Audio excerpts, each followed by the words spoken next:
కోల్కతా ఘటనకు నిరసనగా తెలంగాణలో నేడు ప్రైవేట్ ఆసుపత్రిలో ఓపీ సేవలు నిలిపివేస్తున్నట్లు ఇండియన్ మెడికల్ అసోసియేషన్ ప్రకటించింది. రాష్ట్ర చరిత్రలో మొదటిసారిగా 24 గంటల పాటు ప్రైవేట్ ఆసుపత్రిలో ఓపీని నిలిపివేసి అత్యవసర సేవలు మాత్రమే అందుబాటులో ఉంటాయని వెల్లడించింది. ఇందిరా పార్క్ దగ్గర కూడా ధర్నా చేయబోతున్నారు. ప్రముఖ కార్పొరేట్ ఆసుపత్రుల్లోనూ ఓపీ సేవలకు బ్రేక్ పడింది. ఇక ఇదే విషయానికి సంబంధించి మరిన్ని అప్డేట్స్ మా ప్రతినిధి లహరి అందిస్తారు. లహరి, చెప్పండి. ఎస్ వరలక్ష్మి, ఈ రోజు తెలంగాణ రాష్ట్ర వ్యాప్తంగా కూడా వైద్య విద్యార్థులు కావచ్చు, వైద్యులు, వైద్య సిబ్బంది, స్టాఫ్ నర్సులు అందరూ కూడా ధర్నా చౌక్ దగ్గర నిరసనలు చేపడుతున్నారు. చూసుకోవచ్చు మనం ఈ రోజు మొత్తం కూడా తెలంగాణ రాష్ట్ర వ్యాప్తంగా కూడా ఓపీ సేవలు నిలిపివేస్తున్నట్టు కూడా ఇటు ఇండియన్ మెడికల్ అసోసియేషన్ కూడా వెల్లడించడం జరిగింది. రాష్ట్ర చరిత్రలో కూడా మొదటిసారిగా 24 అవర్స్ పాటు కూడా ఇటు ప్రైవేటు ప్రభుత్వ ఆసుపత్రులు కూడా ఓపీని నిలిపివేసి కేవలం అత్యవసర సేవలు మాత్రమే అందుబాటులో ఉంచడం అనేది మొదటిసారి అని కూడా చెప్పుకోవచ్చు. ఈ రోజు రాష్ట్ర వ్యాప్తంగా కూడా నిరసనలు పెద్ద ఎత్తున కూడా చోటు చేసుకోవచ్చు. అలాగే ఈ రోజు ఇందిరా పార్క్ దగ్గర కూడా చాలా మంది కూడా వైద్యులు, వైద్య సిబ్బంది చాలా మంది కూడా అక్కడికి చేరుకోవడం జరిగింది. ఉదయం 8 గంటలకే ఇందిరా పార్క్ దగ్గరకు వచ్చి ధర్నా చేపడుతున్నటువంటి సిచ్యువేషన్ మనకు అనిపిస్తుంది. అలాగే ప్రముఖ కార్పొరేట్ ఆసుపత్రుల్లోనూ ఓపీ సేవలకు బ్రేక్ పడిందని చెప్పుకోవచ్చు.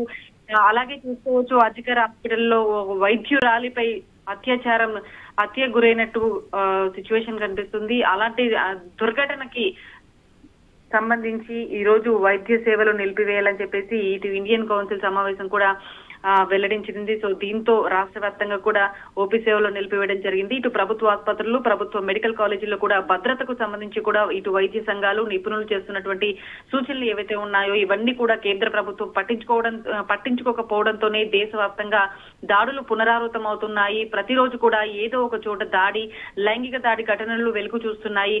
ప్రభుత్వ ఆసుపత్రులు, ఇటు ప్రభుత్వ మెడికల్ కాలేజీల్లో కూడా భద్రత విషయంలో, రక్షణ విషయంలో రాష్ట్ర ప్రభుత్వాలకు స్పష్టమైన మార్గదర్శకాలు కూడా ఇవ్వాలని చెప్పేసి ఈ రోజు వైద్య సంఘాలు దశాబ్దాలుగా కూడా చేస్తున్నటువంటి డిమాండ్ ను కేంద్రం పట్టించుకోవడం లేదని చెప్పేసి కొంతమంది వైద్యులు చెప్తున్నటువంటి సిచ్యువేషన్. అలాగే ఇందుకు సంబంధించినటువంటి క్షేత్ర స్థాయిలో కూడా అవగాహన కలిగించే విధంగా కూడా ఇటు వైద్య సంఘాలు అభిప్రాయాలను, సూచనలను కూడా మోడీ సర్కారు స్వీకరించడం లేదని చెప్పేసి ఇటు వాళ్ళు చెప్తున్నటువంటి డిమాండ్లు మనకు వ్యక్తమవుతున్నాయి. అలాగే కోల్కతాలో మహిళా వైద్యురాలపై జరిగినటువంటి లైంగిక దాడి ఘటన కూడా ఇలాంటివి మళ్ళీ కూడా పునరావృతం కాకుండా ఇలాంటి ఘటనలు వెలుగు చూసినప్పుడు మాత్రమే హడావుడిగా కొన్ని సూచనలు చేసి సర్కారులు కూడా చేతులు దులుపుకుంటుంది. దీంతో వైద్యులు, ముఖ్యంగా చూసుకోవచ్చు మహిళా వైద్య సిబ్బంది కూడా భద్రత నిత్యం ఒక ప్రశ్నలాగే మిగిలిపోతుందని చెప్పేసి కొంతమంది వైద్యులు ఆగ్రహం వ్యక్తం చేస్తున్నటువంటి పరిస్థితి కనిపిస్తుంది.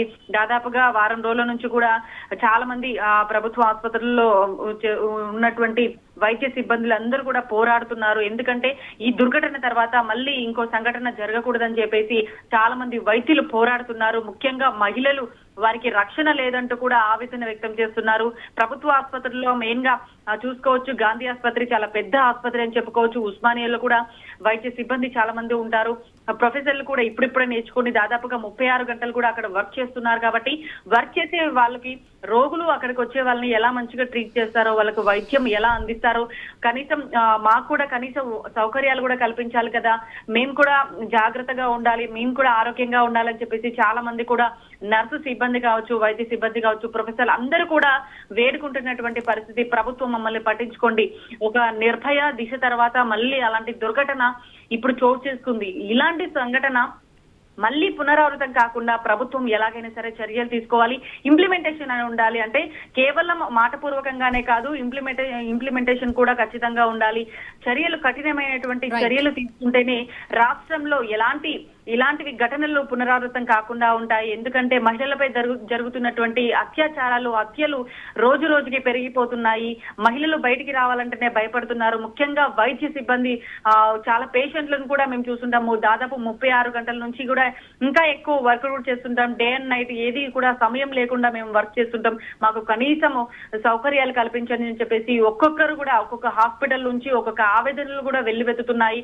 చాలా మంది కూడా ఈ రోజు రాష్ట్ర వ్యాప్తంగా కూడా వాళ్ళు ఆవేదనలు వ్యక్తం చేస్తున్నారు. వాళ్ళకు ఉన్నటువంటి డిమాండ్స్ ఏవైతే ఉన్నాయో అవన్నీ కూడా ఇంప్లిమెంటేషన్ కావాలని చెప్పేసి కూడా వాళ్ళు చెప్తున్నటువంటి పరిస్థితి. Lakshmi. Right Lahari, thank you.